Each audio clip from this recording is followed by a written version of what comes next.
તો સુરત જિલ્લામાં વરસાદને લઈને હવામાન વિભાગનું રેડ એલર્ટ. ભારે વરસાદની આગાહીને ધ્યાનમાં રાખી તંત્ર સતર્ક.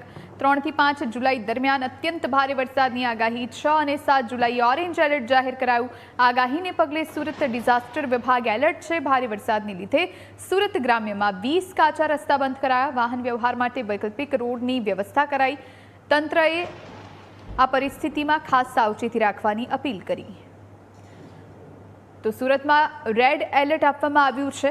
આગાહીને લઈને સુરત ડિઝાસ્ટર વિભાગ એલર્ટ મોડ પર જોવા મળી રહ્યું છે. લોકોને ખાસ સાવચેત કરવામાં આવ્યા છે. જે લોકો નીચાણવાળા વિસ્તારમાં રહે છે અથવા તો નદી કાંઠાવાળા વિસ્તારમાં રહે છે તેમને સુરક્ષિત સ્થળે લઈ જવામાં આવ્યા છે, કારણ કે ગમે ત્યારે તાપી નદીની સપાટી ભયજનક સપાટીથી ઉપર વહી શકે છે અને જેના કારણે લોકોના ઘરો બરબાદ થઈ શકે છે. ત્યારે સ્થાનિકોને ખાસ સાવચેતી રાખવાની અપીલ કરાઈ. 1 જુલાઈથી લઈને 5 જુલાઈ સુધી ભારે વરસાદ અંગે રેડ એલર્ટ સુરત જિલ્લા માટે આપેલું છે. 6 જુલાઈ માટે ઓરેન્જ એલર્ટ છે. આને સંબંધિત વરસાદ પણ સુરત જિલ્લામાં વરસી રહ્યો છે. આજે સવારેથી લઈને અત્યાર સુધીમાં 262 mm જેટલો વરસાદ અંબિકા તાલુકામાં વરસી રહ્યો છે. તેમજ અત્યાર સુધીનો સુરત જિલ્લાનો એવરેજ વરસાદ 258 mm થઈ ગયો છે.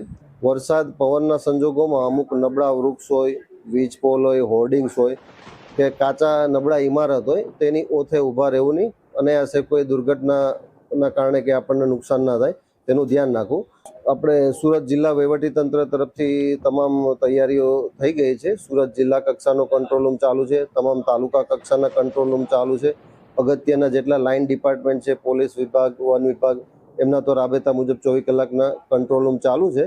સુરત જિલ્લામાં એનડીઆરએફની એક ટીમ ઓલપાડ તાલુકામાં ડિપ્લોય કરવામાં આવેલી છે.